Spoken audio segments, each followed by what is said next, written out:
काल के 21 ब्रह्मांडों का अंतिम छोर है, वहां पर इसने एक और गुप्त स्थान बना रखा काल भगवान ने, एक महाब्रह्मांड के इक्विवेलेंट, और उसमें भी नकली सतलोक, अलखलोक, अगमलोक की रचना, अकैलोक की रचनाएं कर रखी है। वहां पर इसने एक तपतशिला बना रखी है। उस तपतशिला के ऊपर 1 लाख मानव शरीरधारी प्राणियों को, उनके सूक्ष्म शरीर को, स्थूल शरीर तो यही रह जाता है। जैसे आपने देखा होगा बादाम के ऊपर एक छिलका होता है, वो छिलका खाने का नहीं होता, उसके अंदर गिरी है खाने की। तो ऐसा ही समझो, इस स्थूल शरीर के अंदर एक सूक्ष्म शरीर है।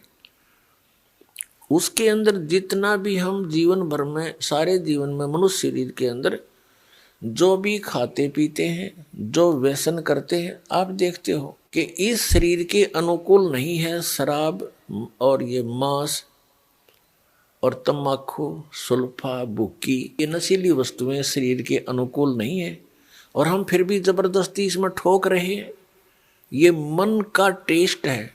मन काल भगवान का एजेंट है, उसका सूक्ष्म रूप समझो, और ये व्यसन कराता है। आत्मा नहीं चाहती ये बकवादें करना, तो ये व्यसन किस लिए कराता है? अपना टेस्ट बनाए रखने के लिए।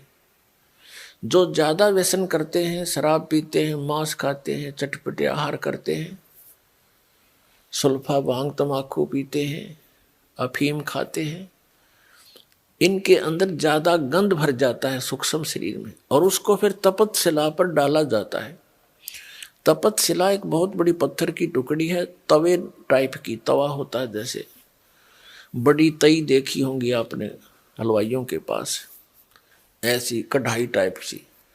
तो उसमें 1 लाख मानव शरीरधारी प्राणियों के सूक्ष्म शरीर को डाल दिया जाता है, और वो स्वतः प्रज्वलित रहती है, इतनी हीट रहती है उसके अंदर।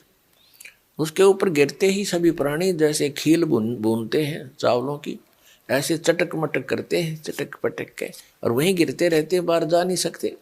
वहाँ कुछ ऐसा अट्रैक्शन बना रखा है उसने।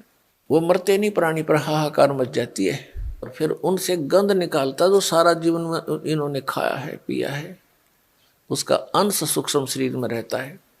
उस अंश को इतना गर्म करके ही निकालता है वो, उस सारे जीवन के आहार के अंश को, और फिर उसको ये खुद खाता है।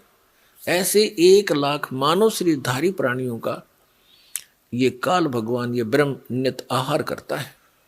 तो परमात्मा ने अपनी प्यारी आत्मा गरीबदास साहिब जी को ये सब व्यवस्था दिखाई।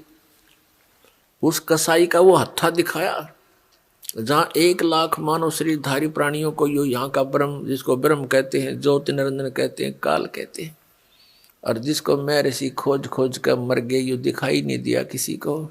इसने प्रतिज्ञा कर रखी है कि मैं कभी भी किसी के समक्ष अपने यथार्थ रूप में नहीं आऊंगा। श्रीमद् भगवत गीता का ज्ञान श्री कृष्ण जी में प्रवेश करके इसी काल भगवान ने दिया था। 7वें अध्याय के 24 और 25 श्लोक में कहा कि अर्जुन, ये मेरा विराट रूप है। काल ने कहा था कि अर्जुन, मैं कभी भी अपने वास्तविक रूप में किसी के समक्ष नहीं होता, अपनी योग माया से मैं छुपा रहता हूं। और ये मूर्ख जन समुदाय जो सामने खड़े हैं, ये मुझे अव्यक्तम माम व्यक्तिम आपनम मनन्ते अबुधा, ये बेबुद्धि के, मंदबुद्धि के लोग मुझ अव्यक्त को, अव्यक्त माने मैं गुप्त रहने वाला हूं, और मुझे ये कृष्ण रूप में, व्यक्ति रूप में आया हुआ मान रहे हैं। आई एम नॉट कृष्ण, मैं कृष्ण नहीं हूं।